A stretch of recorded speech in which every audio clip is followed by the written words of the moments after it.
and thank you for tuning in to the Lewis Center interviews. UIW alumnus, Mr. Victor Reyna, is with us today as our special guest. I'll be asking Victor about a number of topics, including the biculturalism and bilingualism that has helped and informed his academic and professional pursuits. Victor, originally from the great northern Mexican city of Monterrey, began his academic journey at the Universidad Autónoma de Nuevo León, immersing himself in the field of accounting. In 2008, along with his wife Tatiana, he embarked on a 3-year international adventure to England. This journey was in conjunction with Tatiana's assignment in the US Air Force. During their stay in England, Victor achieved a significant milestone by earning a bachelor's degree in business administration from the University of Maryland, Europe. He would then continue to advance his education here at UIW, obtaining his master's in business administration in 2015. The degree solidified his expertise and further prepared him for the complexities of the global business environment. Today, with over 15 years of robust experience in the banking and finance sector, Victor specializes in corporate, commercial, private, and business banking. His passion for facilitating business growth drives his ability to negotiate debt facilities and craft customized financial solutions for local and international clients. And Victor's professional responsibilities and pursuits extend beyond the financial realm. He currently serves as the president of the Asociación de Empresarios Mexicanos en San Antonio. In this role, he advocates for local economic progress and works to fortify the economic ties between Mexico and the United States. Outside of his professional life, Victor is a devoted family man.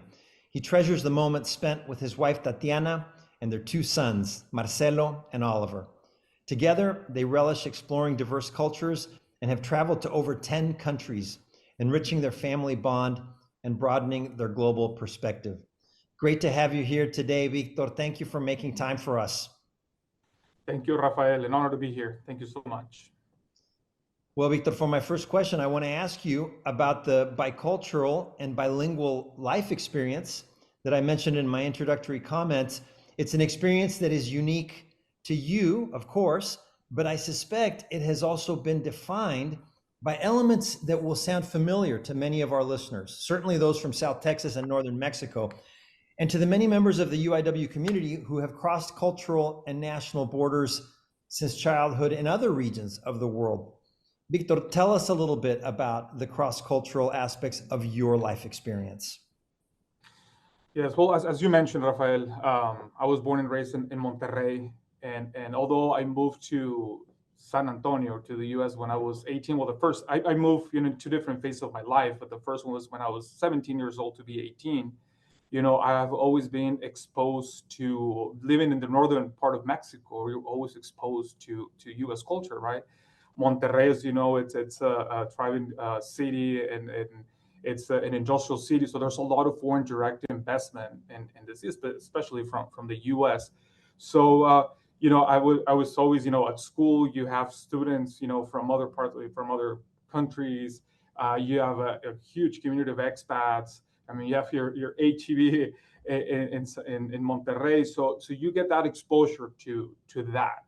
Also, on the personal side, my parents, my dad on that side of the family, most of my uncles, they lived in the US. So, holidays, the Holy Week, summer, Christmas, it was always for us, the vacation, it was San Antonio. That was the destination to be here, be with the family and hang out with them. And then, so that gave me, an early, exposure also to a different language, right? And on my mom's side of the family, my grandpa's from Bilbao, Spain. So we also had that exposure, although it's the same language, Spanish.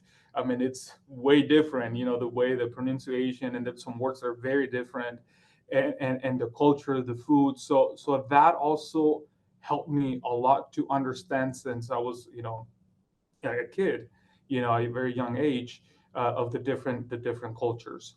So yeah, I think that helped me a lot. And just moving forward, throughout my life, as I mentioned, I moved to to the U.S. when I was 17. My dad, he's a U.S. citizen, so to be able to claim my U.S. citizenship, I had to, live in the U.S. before I was 18. So I moved. I had finished my high school in Monterrey, getting ready to start, college. But my dad said, "Hey, before you turn 18, let's go to the, let's move to San Antonio just for a couple of years. You get your citizenship, then move back, go to school, and live your life in Mexico." Right? That was his plan. So we moved, and then and lived in San Antonio for about 8 months, and then my dad had a business in Laredo, Texas, so we had to relocate to Laredo from San Antonio to Laredo. Lived in Laredo, Texas, and when I was there, I was finishing up my junior year in high school, and we were getting ready to move back to everything moved really fast as far as my citizenship and things like that. So we were getting ready to come back to Monterrey. So at that time, I had a great counselor, in school advisor, and when I talked to her and said, "Hey, this is my last month. I'm just going to finish my junior year." She proposed and said, "Why don't you stay? Why don't you stay, finish high school? Because you never know what's going to happen, and in the future." I said, "Well, no, it's already planned. My dad has a plan. I'm finishing up. I'm going back to Monterrey, get my degree, and live my life." But after that conversation I had with her, I went home and I was thinking about, I was 17, 18-year-old, trying to think like, how can this help me? I have a life over there. My parents, they own a business. I'm pretty sure I'm going to take over and, do that. And oh my God, that was the first time where I made a mature decision of staying. Talk to my parents and say, "You know what, I'm going to stay. I'm going to stay for a year. I'm going to finish high school. I'm going to get my high school diploma, because you never know what's going to happen in the future. And if I want to move to the States and go to college, it'll be easier and cheaper, to get my degree." So that's what happened. I stayed, Rafael. I stayed another year. I had to take summer classes, stay after school, try to get all the credits in order that so I can, get that my diploma, and I did. After I graduated, yes, I moved back to Monterrey for 2 years, and then started, my degree in accounting at Universidad Autónoma de Nuevo León. I had a great experience. I had a moment there, and I'll touch on that later on our conversation. But I, fast forward, moved to San Antonio, and live here, and that, adaptability, being able to adapt to different cultures since a very young age, helped me transition, from being in Monterrey, move to Laredo, to San Antonio, to Laredo, back to Monterrey, and making those decisions, that helped me a lot. It's fascinating, Victor. You and we share that norteño bond, right? We've talked a little bit about it at our, when we see each other at the Asociación de Empresarios Mexicanos events, and it's a pretty strong bond. It's amazing, isn't it? Like the norteño culture and identity, and just the way of speaking and everything that is involved in culture. It's pretty powerful. So we have that norteño bond. We've never spoken about Spain. You have this other Spain connection. I have a Spain connection as well, but not through my family, but generations back. But more recently, from my professional life, I spent so many years working, going back and forth to Spain, and really Spain became just a part of my life that I love it, and I could Beautiful country. I could live in Spain. I could live in northern Mexico. I could live in Texas, some parts of the United States, and Spain. Like, those are the parts where now, at my approaching 60 years old, like, those are the places where I could live. Victor, you grew up in northern Mexico, as you mentioned. You've kind of been around the border all your life. Some people don't know this. Even living in the kind of the borderlands part of the United States. Even some people, after, you would think, well, it's obvious that the people from northern Mexico have kind of been around the border all their life and had this proximity to the U.S. You had that throughout your life, right? That proximity was always very present. But I'm curious, Victor. A question I have for you now is, in terms of your professional life, was there a moment, uh, or was it from just too young to remember? Was there a moment when you knew that your kind of proximity to the border and your bicultural, bilingual upbringing, that it was something that was going to give you special skills and open doors professionally for you? Was there a moment in your life where that kind of dawned on you and said, this is going to help me professionally? Yeah, actually, yes. I mean, that happened when I was in high school without advisor or that The counselor advisor. when I had it, and that she put that in on my mind and said, "Hey, I mean, you have this great opportunity, take it, if you can." So I think that was the first time when I thought about it. I was 17, 18-year-old, and not thinking, at that age, you just want to go out with your friends and, have fun, right? But I think that was the first moment that I had. And I mentioned that I later on, when I was in college, I had another one. And I think that's the one that really marked my future, of my career and my life.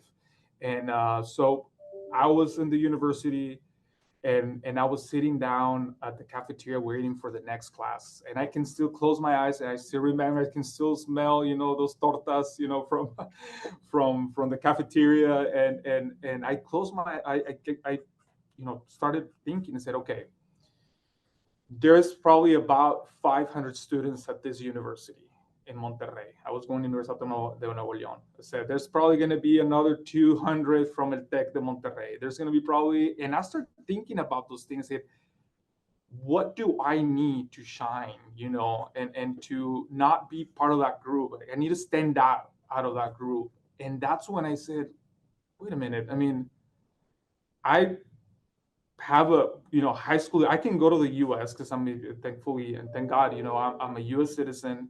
I was a U.S. citizen at that time. I have a high school diploma from a Texas high school where tuition was going to be cheaper than just going to university. So at that time I started thinking and say, you know what, I need to move. I need to move. I went home. I talked. I finished school, went to my parents' house, and I talked to them. And at first they're like, what? I mean, they couldn't believe it, and they said, no, and as you know, Rafael, in Mexico, our culture is very tied to our family. So for me to just get out and go and live by myself, that was tough for my parents. Yeah, And my hey, absolutely. if you want to be independent, I mean, you can be independent here. I mean, you can live, and it was hard, and it was hard for them to take in. But that was the moment when I said, I need to use the skills. I need to use all the blessings that I have right now that I can use, for my future. And I moved. I moved to San Antonio. I decided to make a move. So I finished my fourth semester at the University of Accounting in Monterrey. I finished that semester, moved to San Antonio. I knew English, but I didn't know how to keep a conversation, right? I mean, I just knew the basics, things that you learn in school. Although I went to high school, being at the border, I don't know if you ever lived in the border. I mean, most of my classes were in Spanish. So Yeah. I mean, I just knew a little bit just to get by it.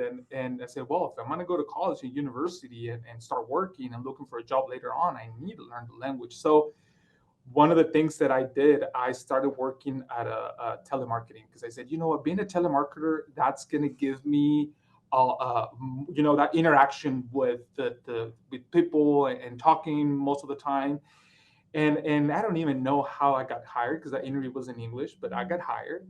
But one of the questions they asked me, said, do you speak another language? And I said, yes, I speak Spanish. They said, okay, then we're going to pay you $2 more.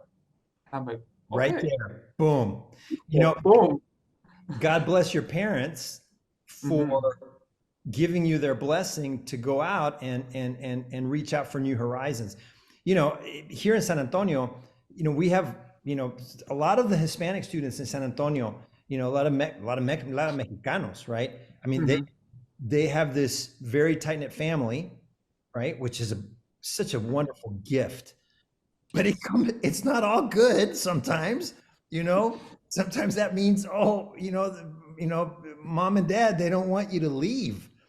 And my goodness, there are so many opportunities for, someone like yourself. You're a great example. You can go out. I mean, you get these skills. Of course, you develop them over time, but you've got these schools that what we might call intercultural competence skills that you develop, and then you've just got so many opportunities if you're just willing to just venture out a little bit. And and now you're vice president of international banking at Amegy Bank, utilizing those skills, and I want to ask you about that, Victor, in your position today as vice president of international banking at Amegy. What are some of your daily responsibilities that require you to use your, let's call it your high level of intercultural competence, which would include your bilingualism? Yes. Well, of course, just going a little bit back, before getting into, banking and all that. I mean, you go through school, and I'll be honest, and not because I have you in front of you, not because it kind of worked, but you guys gave me the tools, and I'll be honest with you, when I decided to, my banking career started in 2008 when I was in England, right? I was a teller, at a Bank of America, serving military families and DoD employees and in England, and that was a great experience, and that's where I found my passion and something that I wanted to do, right? And so those skills, the banking skills, I got them from there. But as I kept moving forward in my career, going to school, I remember I wanted to move forward to be in the finance and the commercial lending area. And I didn't have, enough hours, accounting, finance, and things. And that's when I made a decision to go and get my MBA from Incarnate Word. And that was, honestly, Rafael, that was the best decision I ever made, just because, all of the professors, all the skills that I learned, throughout the career, all the friends that I made throughout, the MBA. I mean, it's just great. It's people I'm still in contact with, people I still share, if I have something and a question about something, from work, because there's, people that work from different banks and or institution or businesses. I mean, we still share among ourselves, right?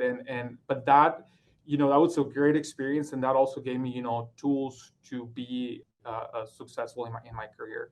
But I wanted to mention that because I think that was a very important and key in my career advancement. And also, well, going back, to your question and how do I use it? Well, most of my clients, I'm going to say about 90% of my clients, they're from Mexico, but I have clients in Central, South America, even in Europe, right? So, being exposed since a very young age to different cultures, it gives me that open-minded to understand, the culture of the individual or the company that I'm dealing with, Of course. yeah, and sometimes when I talk to businesses that are based out of England, and they said, "Oh yes, and where are you located?" And then when it's in London, I kind of know London a little bit. But when they say, "Oh yeah, we're located, close to London," where at? "Oh, I used to go to this restaurant." And they feel that connection with me, and we build that relationship and that connection, and just makes things easier, right? I mean, and speaking in Europe, I mean, when I talk to my clients in Mexico, I mean, I understand the culture. I mean, I lived in Mexico. I went to school in Mexico. My dad had a business in Mexico. Now I'm here in the U.S. It's almost 20 years since I moved to San Antonio. So I have a great understanding on both, right? And on both cultures, the U.S. and the Mexican culture. So that gives me, an advantage, when I talk to prospects. Here in San Antonio too, I mean, we have a huge, big presence of Mexican companies, establishing operations here. So that also, helps me understand and help them, establishing here in the U.S.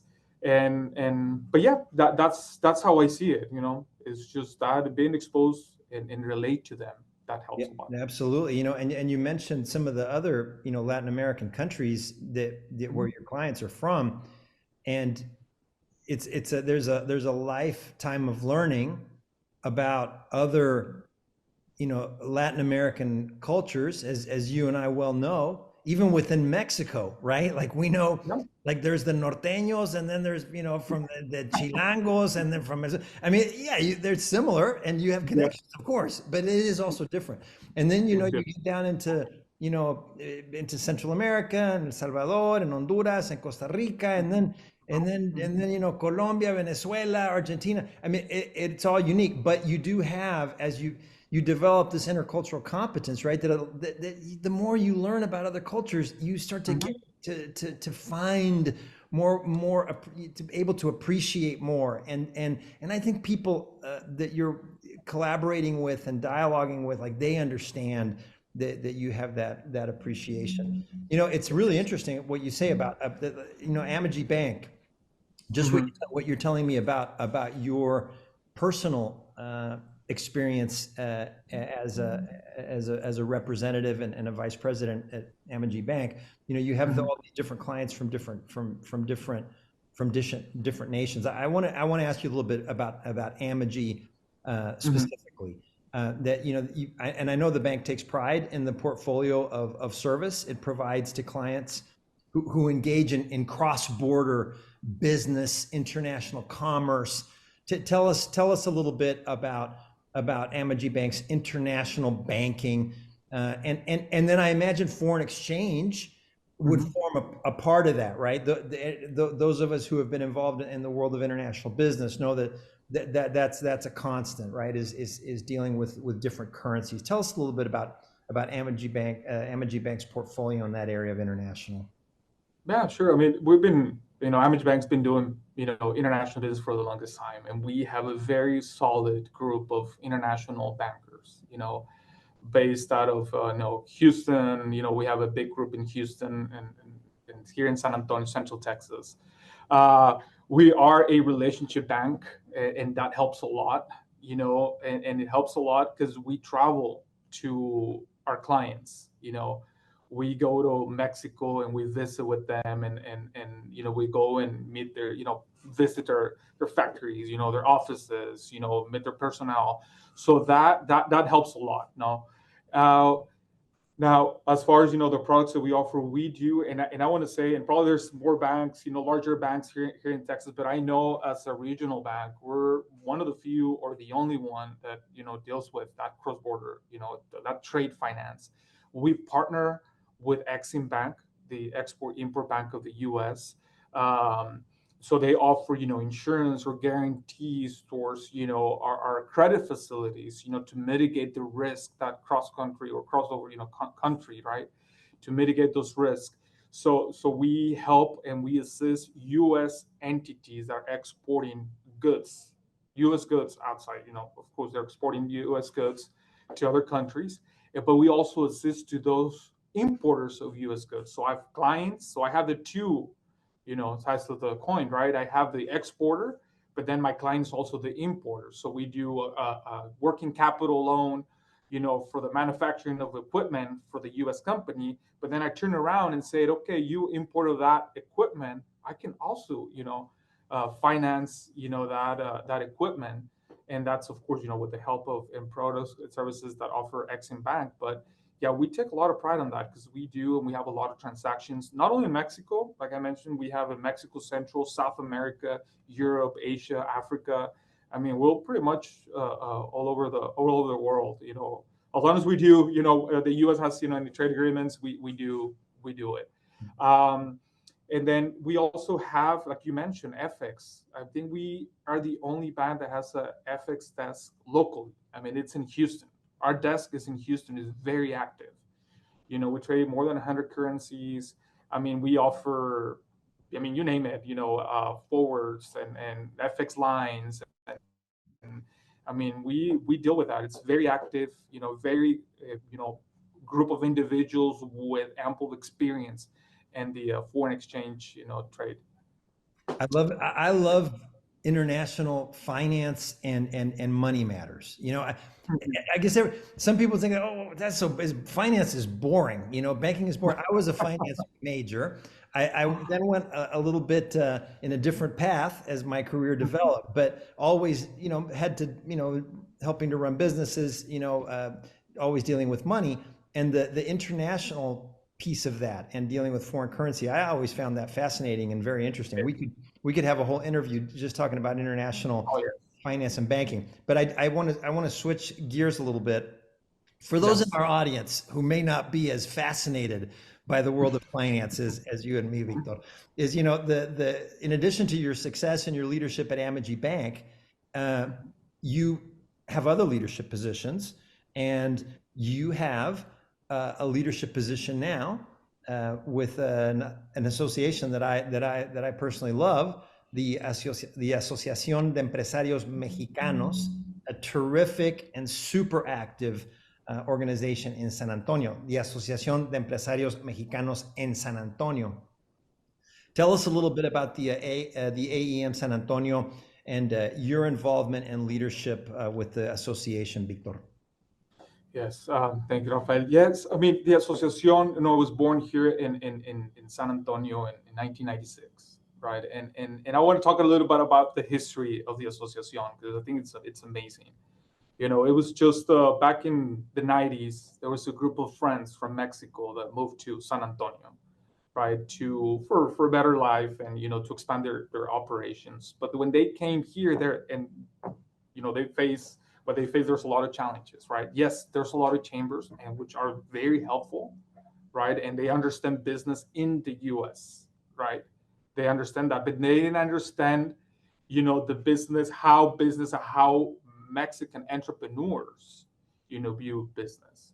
So they got together and say, you know what, let's go ahead and create this association so we can help and assist our, paisanos, that are moving operations to the US, so they don't feel lonely and say, hey, we are a port, but then we have all these resources. We have all these chambers too that can help, and we can collaborate together, and help out for, so you can have a soft landing into the US, right? So that's how it started in 1996 by a group of friends, and that started growing and growing and growing and growing. And I'm probably going to get my dates wrong, but I think it's in 2010 when the Asociación started opening chapters in different cities in Texas, and then went outside of Texas, chapters in California and Chicago and Miami and Washington. So this organization started growing, right?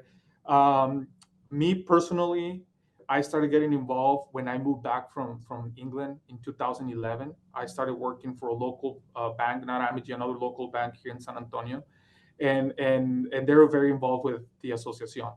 I started getting involved, going to the luncheons and going to the events, and I felt a connection right away, right? I felt that connection because I started feeling, home away from home, right? I was there. And in my banking role at that time, I was able to assist and help, some of those clients or some of those, Mexican entrepreneurs.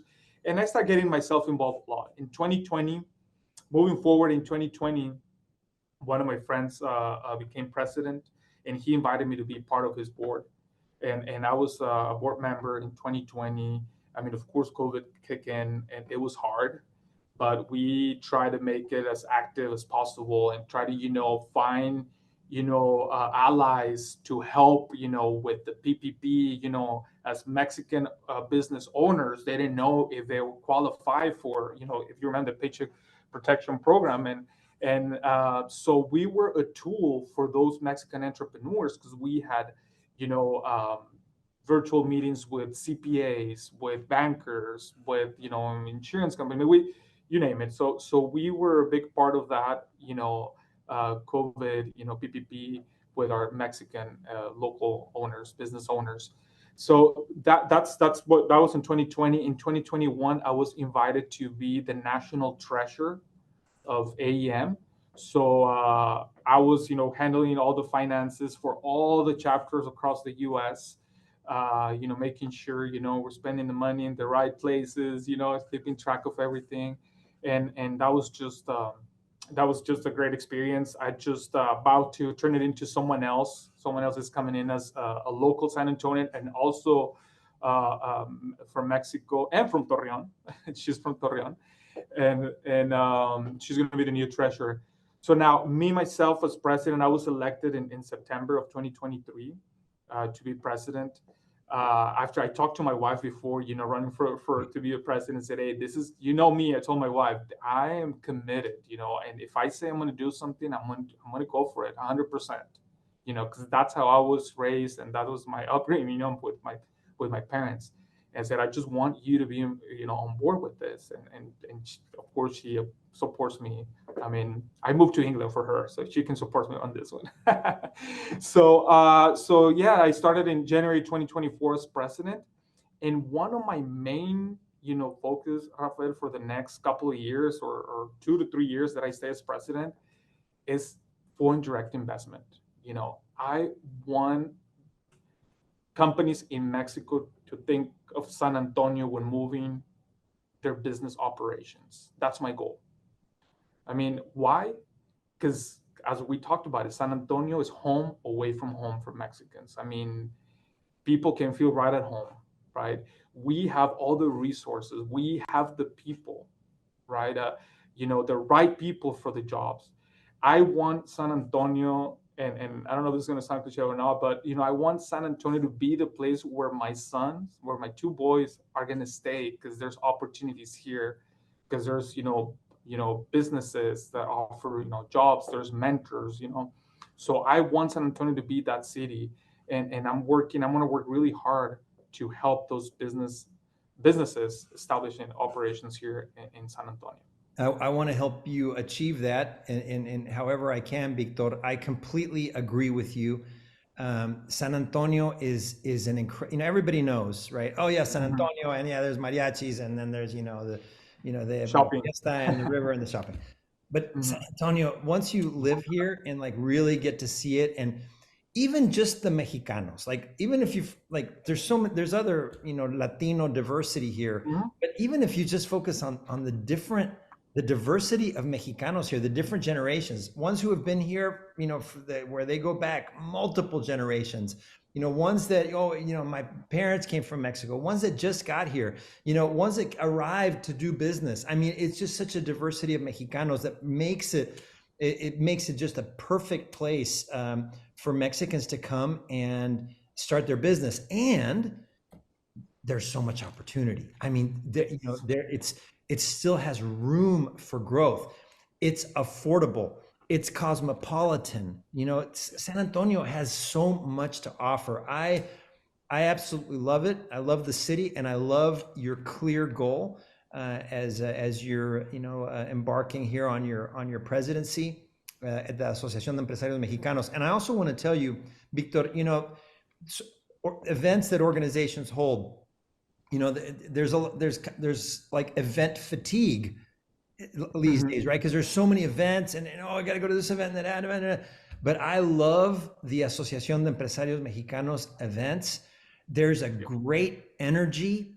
They are well attended, and you do a terrific job. So to me, that's a sign of, it was a strong foundation. I love the story that you told of how it was founded, and coming in as a newcomer to the organization, I was really impressed. And so congratulations, keep it going. The last event that I personally attended was the one with the CEO of Tajín. I still tell some of the stories that he told. It was a fascinating presentation he gave. I think that was one of your first events as president, right? Yes. Too, and that was really nice. Well, okay, Victor, we're running out of time here, and thank you for giving time. But yeah, I do want to ask you one final question, and it's, could you give, actually before, are there, speaking of events, AEM events, are there any AEM events coming up on the horizon that you want to highlight? Yeah. Actually, we are having on May 13th.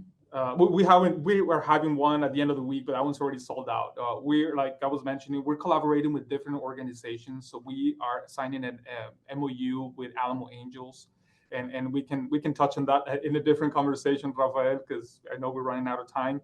But we also have on May 13th, we're collaborating with Incarnate Word, with Marcos Raoso. So we're having an event. We're hosting MBA graduates from Mexico. They're going to be here in town. So we're going to have a great, coffee and cookies with them. We're going to have experts are going to share about AEM, our mission, and what we're trying to accomplish. We're going to have a CPA, local CPA with international knowledge, sharing about, the differences of making business here in Mexico, and an immigration attorney. So, and we're going to get there. We're going to have some of our members there, some of the MBAs. So May 13 at 10 a.m. It's going to be great. It's going to be a great event.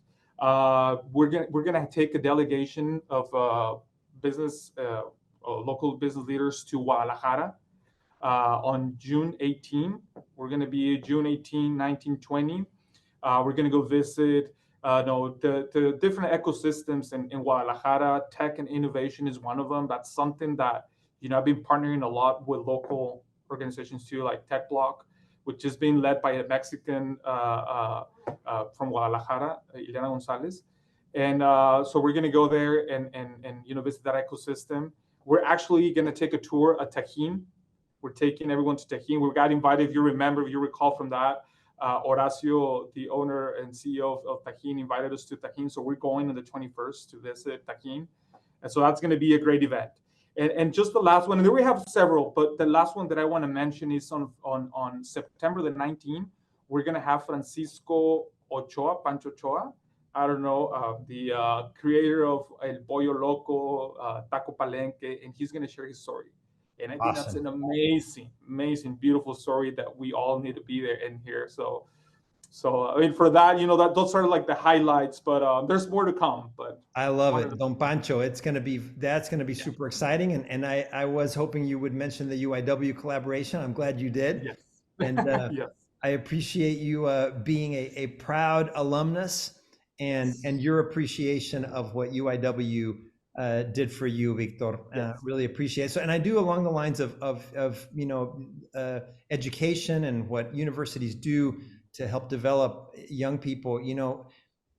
What are you are now in the role of helping to pass that on to young professionals in the making. What is some advice that you would give to students and young professionals, perhaps some who have some cross-cultural or multilingual skills or are thinking about developing that? What's some advice you would give them? I would say leverage your skills. Leverage your skill. It's going to open doors. Embrace your skills. Don't be afraid. Network. That's so important. Knock on doors. Don't be afraid. That's one of the things that I was never afraid of. Knocking on doors, building relationships. If you're going to plant a seed, keep watering that seed. Don't forget about it. Network. I'm going to say, if you have the opportunity to study abroad, do it. Go. Learn from other cultures. Travel. Don't think that, I know San Antonio is the world to me, but I know there's more world, out there. So if you have that opportunity, do it. Study abroad. If you can work, outside the US, do it for a while, then come back and bring those best practices back to the city, right? And one of the things too is adapt. There's always going to be change. Adaptability, I think that's important, and always adapt. So I think that's what I will, recommend and advise to students. It's terrific advice, Victor. I agree with you 100%. I want to congratulate you again for the success that you've had, for leveraging your skills the way you've recommended that others do, for your courage to expand your horizons the way you did, and now for your leadership at Amegy Bank and as a member of the business community here in San Antonio. Congratulations, Victor, and thank you again for being with us today. I'll be in touch, and I look forward to seeing you at one of the forthcoming AEM events, and please stay in touch as well. Thank you, Rafael. It was a pleasure to be here. It's an honor, and thank you so much for the invitation. You're welcome, Victor. We'll see you soon. We'll be in touch. Thank you.